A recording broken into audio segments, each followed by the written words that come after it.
very much for the kind introduction. Thank you, Manipal. Thank you, Jasol, for this opportunity. India-China relations, you're absolutely right.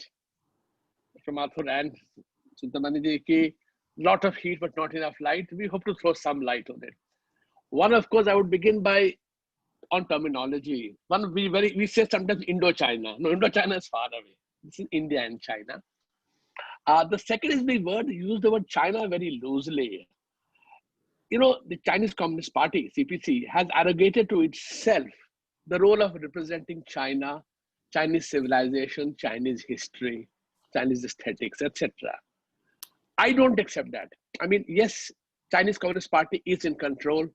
Yes, the Chinese government is an organ of the Communist Party, as is the army. The People's Liberation Army is not an army of the Chinese government. It's an army of the Communist Party of China. Accept that. So I'll criticize CPC, but we loosely use the word China by criticizing China. That to me is wrong. We cannot criticize China, criticize CPC. Terminology is important. Now, what is happening now in Ladakh, and yeah, this is the book that Professor Mahapatra referred to, if you can see it. The problem in Ladakh is structural and is not going to go away very easily or very early. We have to live with it. Shakti, sir, may I interrupt you? May I interrupt you, sir? Sir, could you please switch on your camera, sir? Could you switch it on, please? Sorry.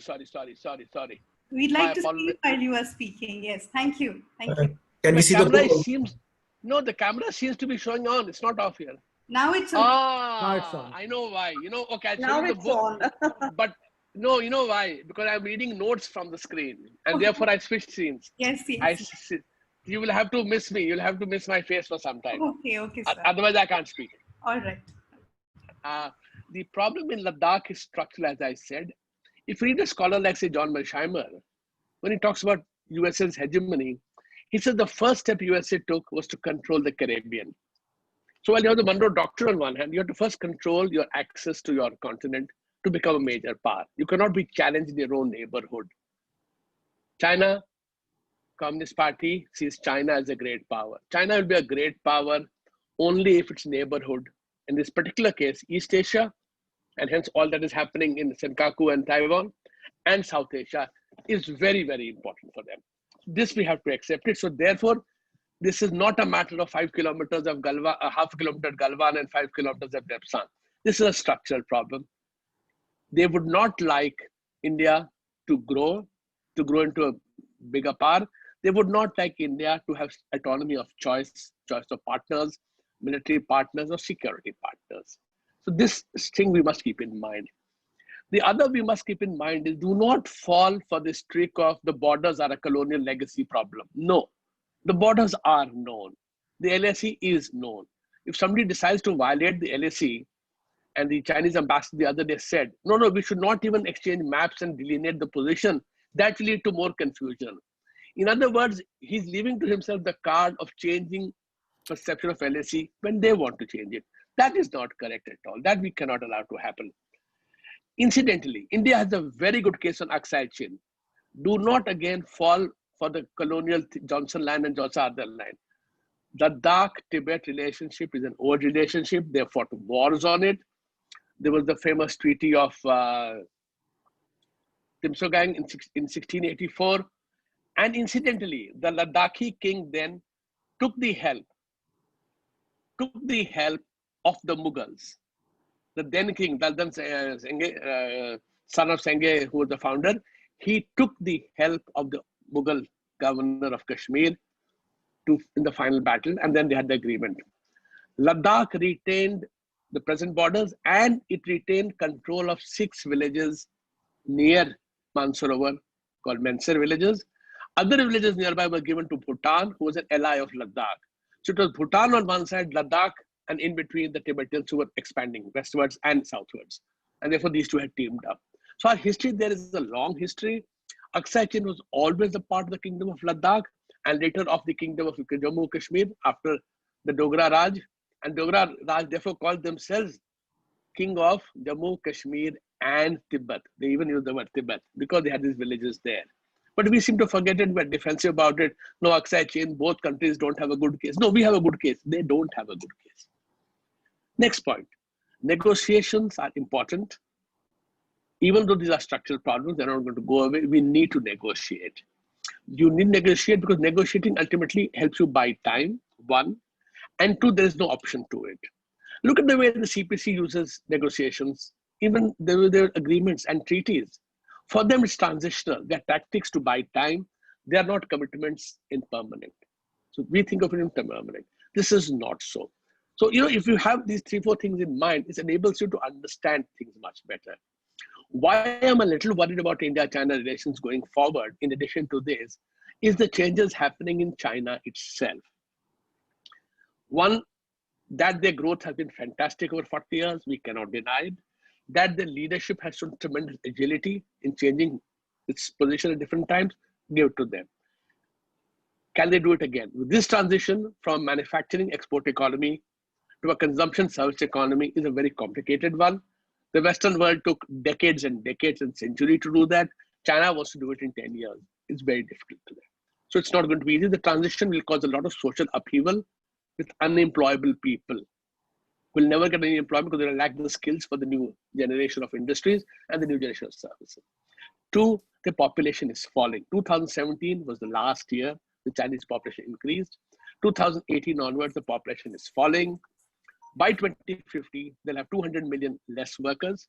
And by 2100, these are all projections, of course, the second biggest country in the world in population will be the United States, not China.